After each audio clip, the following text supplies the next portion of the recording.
Algoritmos de ordenamiento y búsqueda. Otra de las acciones que se pueden hacer en un arreglo es ordenar o buscar un elemento en un arreglo.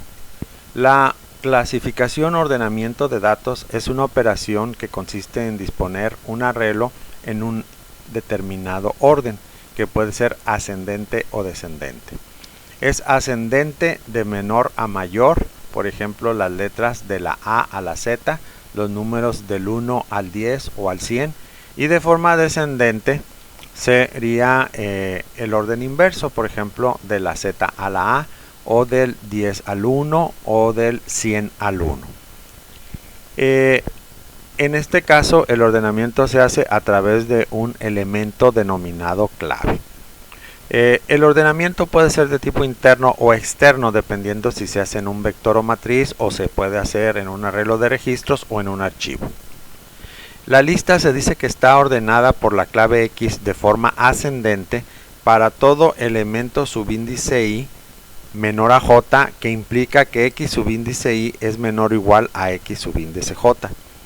Y en orden descendente para todo I menor a J, que implica que si X subíndice I es mayor o igual a X subíndice J. ¿Sí? Entonces sería ascendente de menor a mayor, descendente de mayor a menor. Hay varios métodos de ordenamiento. Estos algoritmos dependen fundamentalmente de dos factores. Entre menos tiempo dure su ejecución y el menor número de instrucciones que tenga. Esto es lo que se considera la eficiencia. Se busca que los métodos sean los más eficientes. Hay básicamente dos tipos de métodos, que son los directos y los indirectos. Los directos son métodos que tienen menor número de instrucciones, pero que no son tan eficientes. Y los indirectos son métodos mucho más eficientes, pero son un poquito más complejos. Si nosotros trabajamos con una lista pequeña, pues los métodos directos son los más convenientes y es con los que trabajaremos. El método de burbuja, el de selección y el de inserción directa. El primer método es el de ordenamiento por burbuja. El bubble sort es el método más sencillo que hay para hacer un ordenamiento. Básicamente consiste en dos ciclos.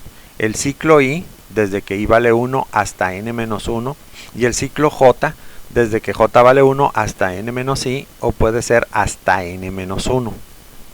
¿Por qué hasta n-1? Porque al ir haciendo las comparaciones de los elementos adyacentes de la lista, una vez que llega al último elemento, ya no tiene con qué compararlo. Entonces compara el penúltimo con el último y hasta ahí se queda. ¿Sí? Y en el caso de n-i es porque cuando está haciendo las comparaciones, en este caso lo que hace es, como ya se van acomodando los elementos de la lista, los más pesados abajo, entonces ya no hay necesidad de comparar el último con el penúltimo y luego se va reduciendo la lista. De forma tal que el método de burbuja se llama así porque los elementos más livianos van subiendo, como cuando van burbujeando gotas de aire en un vaso. Tenemos en este caso que evaluamos una condición. Si A subíndice J es mayor a A subíndice J más 1, entonces utilizando una variable auxiliar guardo lo que tengo en A subíndice J en la auxiliar, y luego lo que tengo en A subíndice J más 1 lo guardo en A subíndice J, y lo que tenía en la variable auxiliar lo guardo en AJ más 1. Esto se hace para no perder datos. Es una triangulación a través de la cual nosotros intercambiamos datos para no perderlos, y para eso utilizamos la variable auxiliar. En este caso la variable auxiliar debe ser exactamente del mismo tipo que los elementos del arreglo.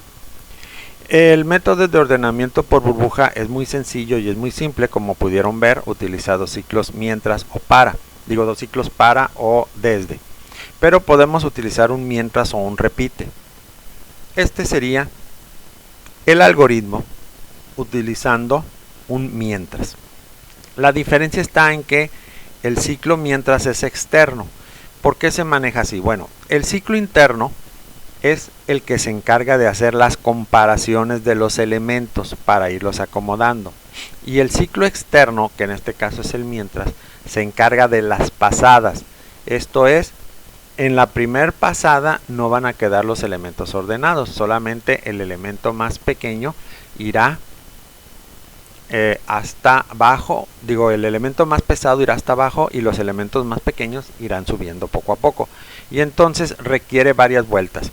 Pero puede suceder que en un momento dado los elementos estén ordenados sin haber terminado los ciclos. Entonces para eso se utiliza el mientras, que tiene condiciones que me permiten romper el ciclo cuando ya no hay ningún ordenamiento, cuando no hay un reacomodo. Para eso se utiliza una variable que se llama intercambio, que es una variable de tipo booleano o que puede ser una variable numérica y que en este caso pues está tomando el valor de 1 para verdadero y el valor de 0 para falso. También podemos utilizar un ciclo repite, ¿sí? Y de esta manera nosotros podemos hacer lo que sería el ordenamiento utilizando este otro ciclo. Aquí tenemos un ejemplo del ordenamiento por burbuja en LPP. Este es el algoritmo, lo hacemos con un procedimiento, ¿sí? N es el número de elementos que tiene el arreglo, este es un arreglo, es de tipo var porque va a entrar desordenado, pero va a salir a través de la misma variable ordenado. Dos ciclos para, ¿sí? Desde que i vale 1 hasta n-1, desde que j vale 1 hasta n-i. Y aquí está la comparación, si a subíndice j es mayor que a subíndice j más 1, entonces hace el intercambio. Vean que el arreglo es de entero y que la variable auxiliar también es entera. Y luego ya escribimos el vector y aquí lo que hacemos es, en el programa principal mandamos llamar a la función. Aquí tenemos nuevamente el algoritmo, pero ahora utilizando un mientras. ¿Sí? En este caso utilizamos el mientras, la instrucción mientras, y utilizamos la variable intercambio. Aquí la variable intercambio fue definida como de tipo booleano. Si ustedes ven lo que sería el ciclo interno, la comparación y el intercambio, que sería la triangulación, son exactamente los mismos. Lo único que se le está añadiendo aquí es una variable booleana, que es intercambio, que va a cambiar sus valores de verdadero a falso o falso a verdadero según sea el caso. Por ejemplo, comienza siendo verdadero, luego aquí la cambiamos a falso para que si ya no hay intercambios, si sigue habiendo intercambios, pues siga el ciclo manteniéndose. Si no, si ya no hay intercambios, entonces cambia a verdadero, y cuando la condición aquí, en este caso, ya no se cumple, significa en un momento dado que ya no hay más intercambios y la lista está ordenada. Finalmente tenemos el mismo algoritmo utilizando un repite. Aquí está. Recuerden, en el repite primero se ejecuta el proceso y luego se pregunta por la condición. Repite hasta. La parte interna es nuevamente la misma. Tenemos un ciclo para, luego la comparación y el intercambio. Nuevamente aquí utilizo la variable intercambio, que me sirve de base para precisamente determinar que si intercambio es verdadero o es falso, pueda o no continuar ejecutándose el ciclo. Nuevamente vean, es un procedimiento, la variable a es un parámetro variable, y en el caso de la variable auxiliar deberá ser del mismo tipo que la variable a. Entonces este sería el algoritmo.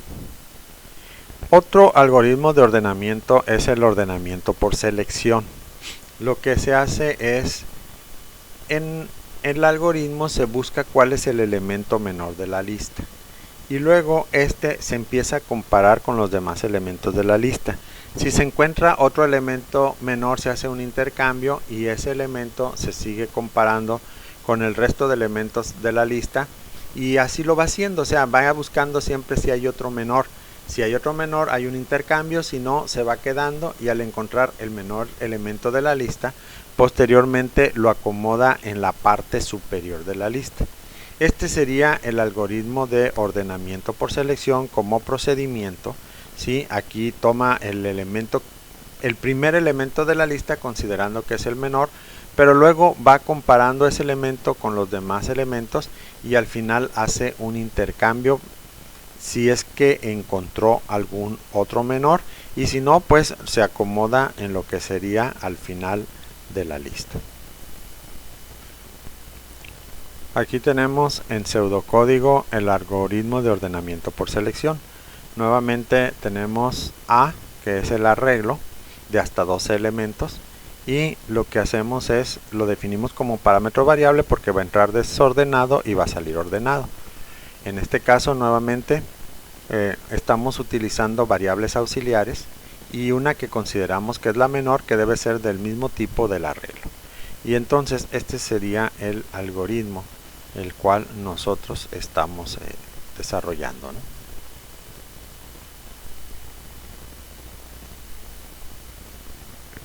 Finalmente tenemos el algoritmo de ordenamiento por inserción directa. En este lo que hacemos es como cuando jugamos cartas, o sea, buscamos una carta y la acomodamos en la posición que consideramos que va. Esto es entre dos cartas o en medio de dos cartas de la posición que nosotros consideramos que va. Este sería el algoritmo que nosotros estaríamos utilizando. ¿Sí? Entonces lo que hace es toma un elemento y empieza a comparar hasta que determina más o menos en qué posición va y ahí inserta ese elemento. Y luego toma el siguiente elemento y así lo va haciendo. Eso implica que hay un desplazamiento de los demás elementos de la lista. Finalmente tenemos aquí en pseudocódigo el algoritmo de ordenamiento por inserción. Esto es, tenemos el arreglo, tenemos la variable auxiliar que debe ser del mismo tipo del arreglo, en este caso enteros, y luego comienza a partir de la posición 0, ahí guarda el elemento que considera es el menor y empieza a hacer una comparación con los demás elementos hasta que encuentra la posible posición en la que pudiera estar, ahí lo acomoda y va haciendo un desplazamiento de los demás elementos de la lista. Estos serían básicamente los algoritmos de ordenamiento.